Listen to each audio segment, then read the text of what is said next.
Oke, hai Fishpot, kembali lagi dengan acara kita yaitu Be Talk.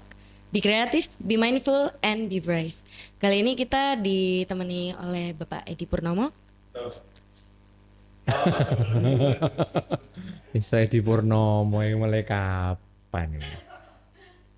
Gak apa-apa, gak usah diedit. Oh, Gak apa-apa, saya Edi Wahyudi mbak, bukan oke. Edi Purnomo mbak. Bapak, sorry Bapak. Masih baru Pak, masih baru. Ya kan kita mengawalinya harus begini tanpa editan ya. Oke. No sensor, no sensor. No sensor, oke. Saya Edi Wahyudi. Saya Edi Wahyudi. Oke, dengan Bapak Edi Wahyudi di sini, Oke. gimana perasaannya pertama kali menjadi bintang tamu kita pertama kali di sini? Pertama kali. Iya.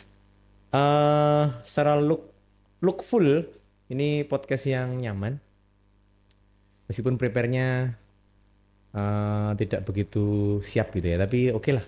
Saya pikir Visip memang harus dimulai dari sesuatu yang tidak karuan dulu, nanti bisa booming suatu saat. Oke. Saya harapkan subscribernya bisa ratusan ribu nanti ya, Kalau bisa atau jutaan jutaan. dong. Oke. 1K lah. 1K, oke. Kita di sini dan dari saya Dea Cahyoningrum bakalan mengusung tema yaitu mengenai organisasi intramahasiswa di Fakultas Ilmu Sosial dan Ilmu Politik. Sebelum ke inti-inti yang selanjutnya, kita tanya dulu nih kepada Pak Edi. Kira-kira organisasi intramahasiswa di fakultas itu apakah penting, Bapak? Ya, organisasi intra itu kan kita sering namakan dengan UKM, Iya, unit kegiatan mahasiswa. Tapi organisasi intra itu tidak hanya UKM, tapi juga himpunan mahasiswa yang itu merupakan representasi dari organisasi intra di prodi atau jurusan. benar. Jadi kita punya UKM, kebetulan kita punya 13 UKM. Wow, Visip itu punya 13 UKM dan 7 Ormawa, istilahnya Ormawa ya, organisasi kemahasiswaan yang di situ adalah representasi dari jurusan atau prodi, semacam Himahi, Himasos, Himakes, Himadita, kemudian BEM, BEM Visip. BPM dan Iya, juga Imaistra salah satunya. Itu direpresentasikan oleh tujuh Ormawa ya. Dan itu semua intra, Itu. Oh, oke. Kalau urgensinya ya tadi ya. Iya. Seberapa penting ya? Iya, seberapa Ya penting? seberapa penting karena dia merepresentasikan dari, kalau di Ormawa itu kan organisasi di tiap jurusan atau prodi itu kan butuh wadah berekspresi. Berekspresi itu macam-macam ya. Dia bisa mewujudkan aspek kritisnya, aspek intelektualitasnya, aspek seninya, aspek talentanya, keinginan berprestasinya, mengembangkan dirinya, dan itu bisa terwadahi di intra. Sementara kalau basisnya UKM itu kan lebih ke peminatan, kekhususan, di mana dia pengen apa sih sebetulnya. Kita punya banyak kan UKM ya. Iya. Ada UKM kewirausahaan, UKM kesenian, UKM penerbitan, macam-macam yang itu mahasiswa bisa bebas memilih, Iya, benar. termasuk untuk tidak memilih gitu ya.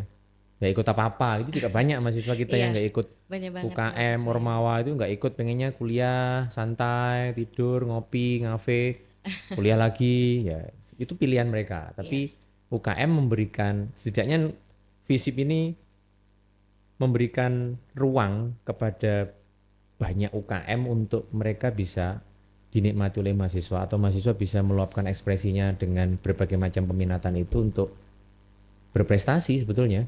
Dia meluangkan waktunya untuk berprestasi, bisa nggak dari UKM atau Ormawa itu. Seperti itu sangat penting. Kalau menurut saya sangat penting, meskipun tetap diberikan kebebasan memilih ya, kan tidak diwajibkan. Iya, Kalau tidak FISIP diwajibkan. mewajibkan itu sebuah kesalahan.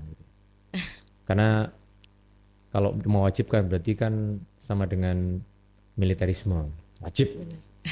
Kalau mahasiswa ya diberikan pilihan karena mereka sudah dewasa, Sudah dewasa, sudah gede-gede. bisa Ya memilih jalannya bisa masing-masing. memilih, bisa mengambil keputusan, bisa termasuk untuk tidak memilih. Iya, benar-benar. Tadi Bapak Edi menyinggung Hmm. tentang mengembangkan beberapa aspek-aspek dari mahasiswanya sendiri. Bagaimana Hmm. kalau peran organisasi intramahasiswa dalam pengembangan soft skill? Pengembangan soft skillnya ini misalnya di dunia kerja, menurut Bapak Edi ini bagaimana? Oke, sebetulnya korelasinya tidak secara langsung. Karena kan kita tahu sendiri bahwa perguruan tinggi itu atau dalam konteks dunia pendidikan itu seringkali tidak linear dengan dunia kerja. Sehingga yang bisa kita lakukan adalah prepare, kita menyiapkan diri untuk siap diterima di peluang-peluang kerja yang tersedia. Namun upayanya juga tidak kemudian mahasiswa tidak memiliki kompetensi, sehingga kompetensi itu bisa diraih di level akademik di setiap program studinya. Itu kan kompetensi. Cuman kalau kita bicara UKM, termasuk di situ adalah himpunan-himpunan itu atau ormawa itu, sebetulnya soft skill mereka bisa terasah karena yang pertama keinginan mereka untuk ikut berorganisasi aja sebuah hal yang luar biasa gitu ya. Karena keinginan mereka berorganisasi itu berarti kan mereka sudah tidak memandang bahwa dirinya itu sudah sempurna. Karena apa? Ketika ikut organisasi dia akan memahami bahwa oh ternyata organisasi itu terdiri dari berbagai macam otak ya. Kepentingannya beda-beda ya. Oh ternyata teman tuh punya pendapat yang berbeda dan kita harus toleran nih. Saya harus menghormati dia, tapi ide saya juga harus bisa diterima dong. Ada semacam dialektika ketika teman-teman dalam satu organisasi itu bertemu, berkumpul, berdiskusi, nyusun program, melaksanakan program, mengevaluasi program sampai kemudian mereka memilih ketua UKM-nya sendiri-sendiri dan seterusnya, yang di situ banyak manfaat yang bisa diraih dari sisi bagaimana sebetulnya mereka bisa keluar dari zona nyaman, yaitu saya mau ngurusi organisasi. Itu sebuah hal yang luar biasa. Yang kedua terkait dengan peminatan ya. Jadi taruh misalkan aku ini minatku di seni, saya pengen olah vokal nyanyi misalnya. Saya ikut apa ya UKM? Alternatifnya mungkin UKM kesenian. Ada Wisma Gita. UKM kesenian, saya bisa apa nih di UKM kesenian? Mahasiswa bisa mencoba untuk masuk ke organisasinya toh, apakah di situ keinginan dia atau ekspektasi dia itu tercapai atau tidak, di situ dia harus masuk dulu. Mewadai nggak di situ? Saya bisa terwadai nggak untuk bisa ikut kompetisi-kompetisi misalnya? Itu kan juga salah satu soft skill ya, soft skill yang menjadi eksperimental dia atau pengalaman dia dalam proses kuliah di luar jalur akademik. Itu sangat bermanfaat ketika mereka lulus nanti.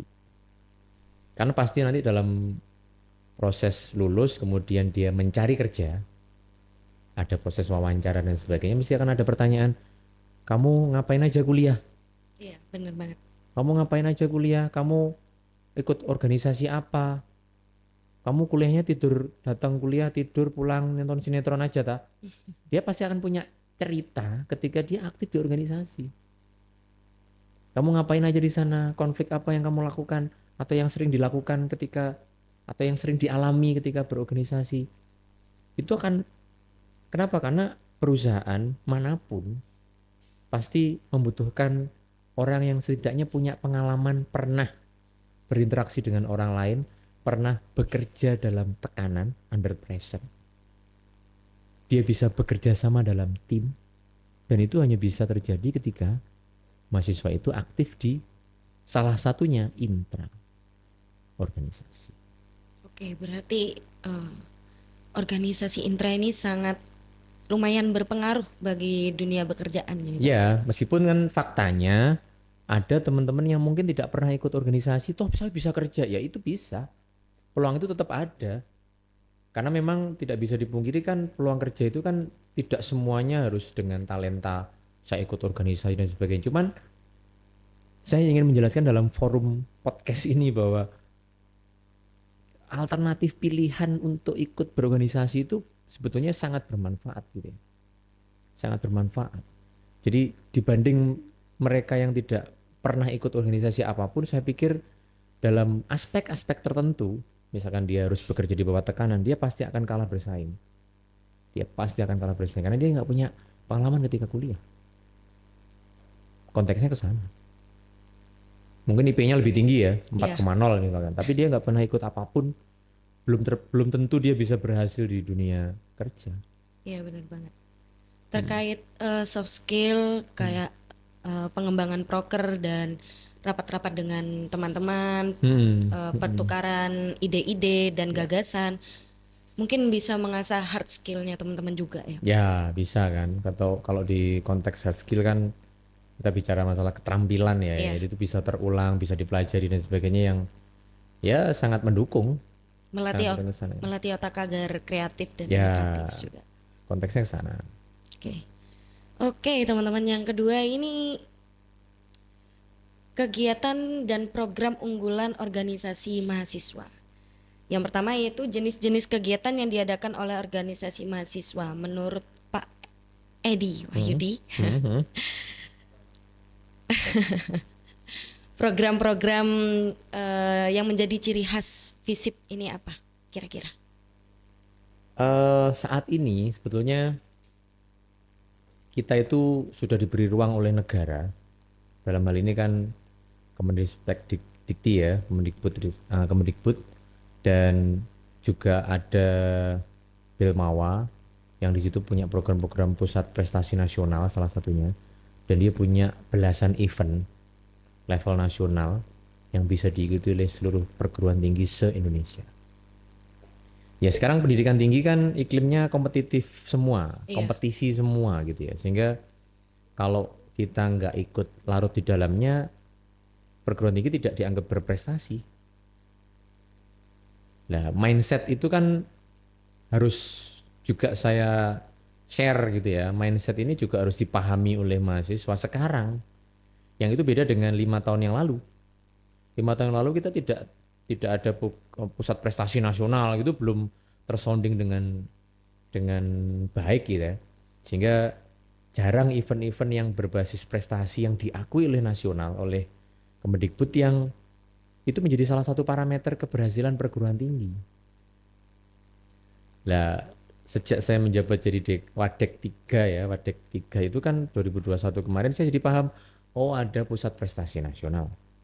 Oh kemudian mahasiswa harus disetting seperti apa nih, supaya alur ini juga dipahami oleh mahasiswa.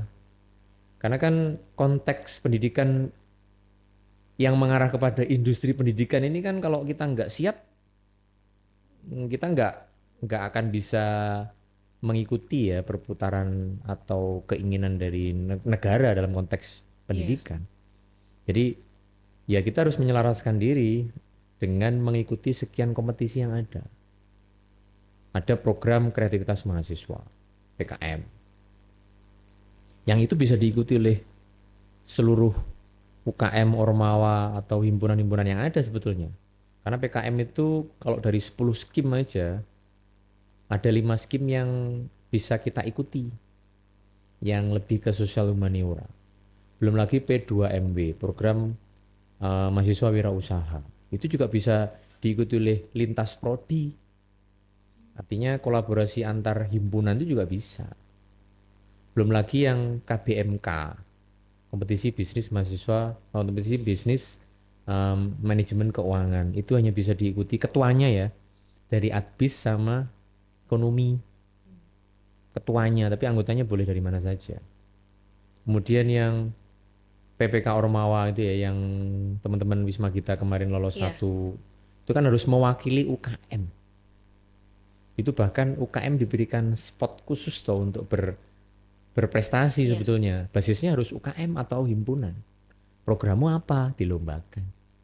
Jadi bukan lomba fakultas justru, tapi UKM-UKM itu bisa diberikan kesempatan untuk ngajukan konsep, gagasan. Mereka bisa entah itu konteks pengabdian, penelitian atau apapun yang dikompetisikan di level PPK Ormawa itu. Ini kan sebuah prestasi yang artinya mahasiswa mendapatkan pendanaan di situ.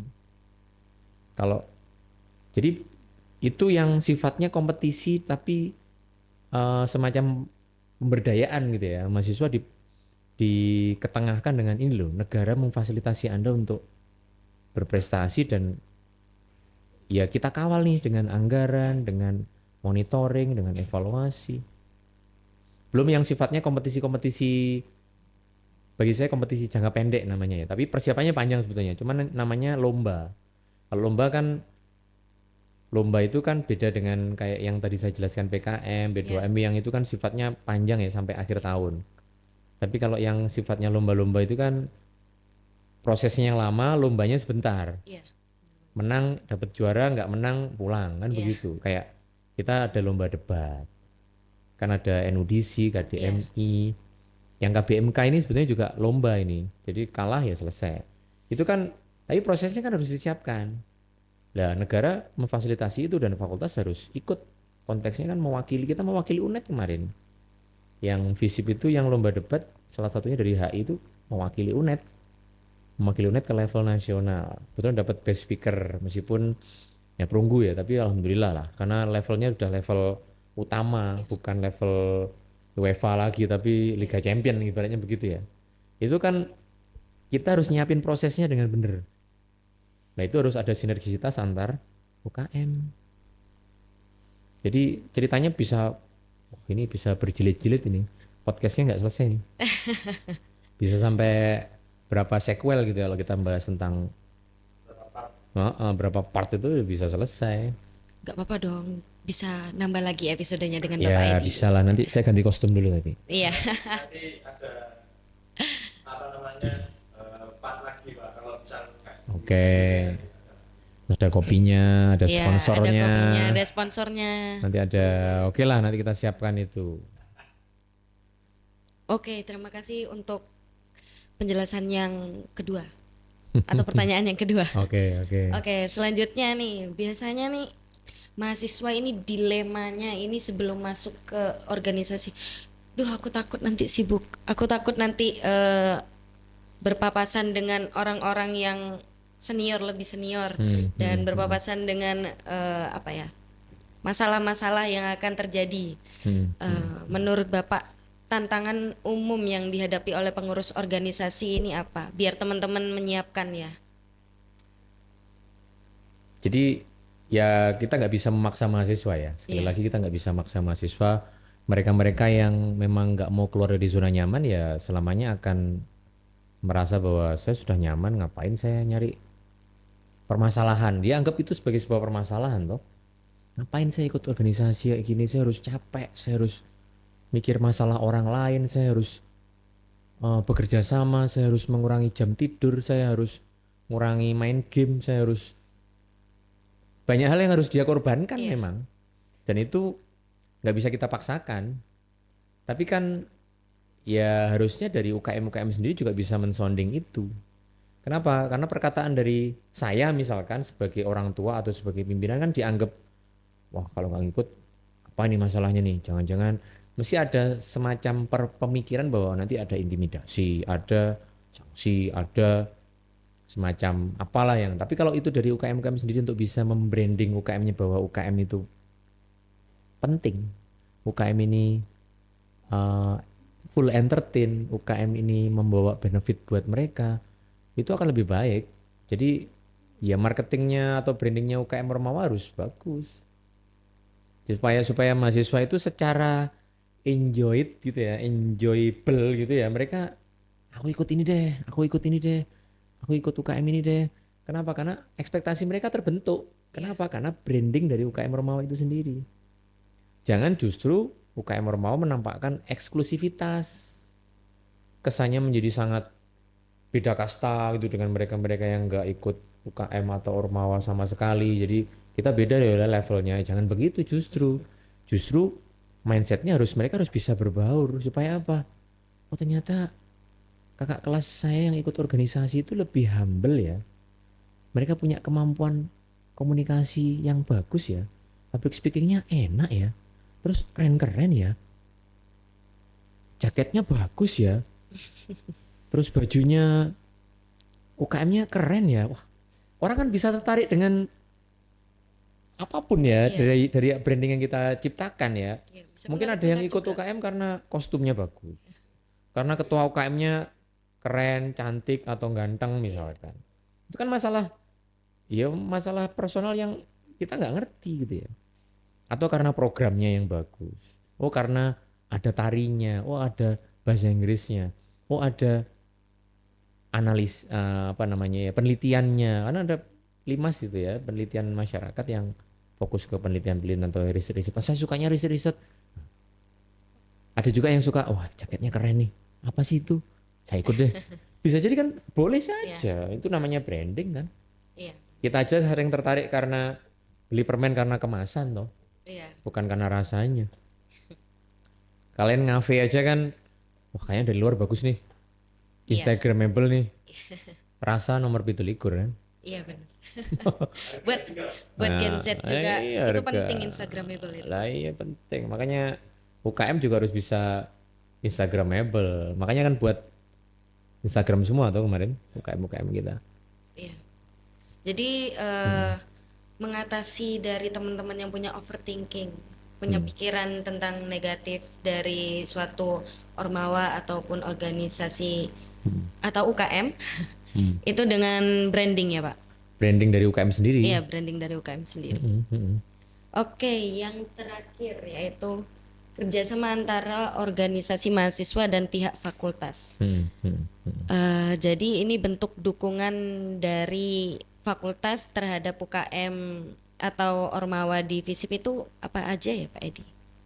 Oke, kita supportnya banyak ya.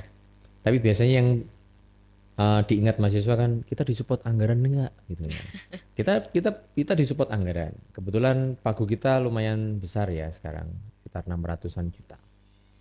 600 juta itu besar Besar. karena tidak semua fakultas memiliki pagu sekian. Tapi kita berusaha untuk secara fair gitu ya, untuk setiap UKM kita berikan slot-slot gitu ya. Sekitar 10 jutaan gitu ya untuk UKM. Meskipun bukan berarti 10 juta itu milik UKM atau Ormawa yang harus habis, tidak. Tentunya tetap based on activities ya. Based on activities. Makanya kita tanda kutip merangsang UKM Ormawa untuk berkegiatan yang menciptakan prestasi, maka kita akan support. Nah, tentunya tidak harus semuanya lomba prestasi gitu, tapi kan prosesmu seperti apa sih untuk bisa meng-create. Kalau misalkan UKM badminton, dan masa 1 tahun programnya latihan terus kan nggak mungkin. Latihan dianggarkan 10 juta untuk latihan saja. Terus kapan berprestasinya? Makanya mereka juga harus dituntut mindsetnya. Kita ini jadi UKM apa ini? UKM yang seneng-seneng aja? Atau kita pengen jadi UKM yang berprestasi? Harusnya ada seleksi dong. Entah itu UKM, misalkan UKM olahraga ya, kita kan punya volley, basket, futsal atau sepak bola dan juga badminton. Mau ngapain ini mereka? Jadi kita harus bisa punya arahan juga, negara, FISIP harus hadir dengan memberikan, mindsetmu itu prestasi. Jangan hanya proses latihan aja, latihan bareng kucing klinik tapi nggak pernah ikut lomba, nggak pernah menang dan sebagainya, itu sampai kapan? Nah, prosesnya jalan, iya, latihan-latihan, tapi juga harus kompetisi. Kompetisi, kompetisi. Supaya apa? Anak-anak terbiasa berkompetisi. Anak-anak yang suka dengan olahraga juga dibiasakan, melu olahraga nggak cuman pengen sehat, sehat yang coba ya olahraga jogging dewe gitu ya, Iya, atau nge-gym dewe gitu ya. Tapi kalau olahraga UKM ya kamu harus punya mindset prestasi. Sama kayak UKM Wisma Gita misalkan loh, kamu berprestasimu apa? Kamu ikut lomba apa? Event apa yang bisa kamu selenggaraan? Show apa yang bisa kamu selenggarakan? Kamu bisa mendapatkan benefit apa? Kompetisi, lomba, pementasan, kalau begitu kan. Tapi itu sudah dilakukan tau oleh Wisma Gita beberapa kali. Kayak gitu. Jadi support anggarannya pasti. Pertama yang terkait dengan kegiatan UKM. Kita harus mendanai itu. Yang kedua, eh, kita support di delegasi-delegasi. Mungkin ada dari himpunan-himpunan itu kan kayak ada semacam asosiasinya ya, asosiasi di setiap prodi itu biasanya punya. Ketika mereka pengen meeting atau pengen menyelenggarakan semacam temu asosiasi atau apalah yang namanya bisa bermacam-macam ya di setiap himpunan, ya kita harus support. Asalkan rasional ya. Yang memberangkatkannya ya juga tidak 10 orang gitu kan ya budgetnya besar misalkan harus keluar Jawa naik pesawat dan sebagainya. Tetap harus pertimbangannya tetap efisiensi, tetap efektivitas, tetap rasionalitas gitu ya, seberapa urgent maka kita akan support. Beberapa kali kemarin kita support kok di luar Jawa bahkan gitu ya untuk ikut kompetisi. Ke NTT kalau nggak NTB, dan yang kemarin terakhir ini kita akan ajukan untuk di luar Jawa juga, lupa saya, Samarinda apa di mana saya lupa. 2 orang yang kita berangkatkan. Ya, ya itu bukti bahwa kita support gitu ya. Kita berusaha untuk mereka bisa terfasilitasi lah. Sehingga nanti suatu saat ketika mereka berprestasi ataupun mungkin kurang berprestasi, tapi setidaknya, oh iya, FISIP memberangkatkan saya ya. FISIP hadir ya untuk support mahasiswa supaya mereka bisa berkompetisi di luar. Itu dana itu harus habis. Selebihnya ya buat seleksi ya. Kayak kemarin Pilmapres, NUDC, KDMI, itu kita adakan ya karena memang harus seleksi. Karena yang mewakili FISIP untuk level universitas. Itu resmi setiap tahun kan harus pasti kita selenggarakan. Itu juga biaya juga toh, sehingga dana itu harus habis. Dana itu eman-eman kalau nggak diserap oleh UKM, oleh mahasiswa secara umum ya, untuk berkegiatan. Oke, seperti itu aja. Oke teman-teman Vispot, udah beberapa poin-poin yang kita obrolin nih. Dan mungkin sampai detik ini kita harus mengakhiri sesi pertama dengan Bapak Edi Wahyudi. Dan sampai jumpa di B-Talks selanjutnya. B-Talks, be creative, be mindful, and be brave. Hey, komen ya. Oke, iya Komen, teman-teman. subscribe. Beri masukan buat FISIP untuk bisa maju di tahun-tahun mendatang. Oke. Oh ya, subscribe, like, share, dan komen. Di bawah. Oke, terima kasih Pak. Oke Kak.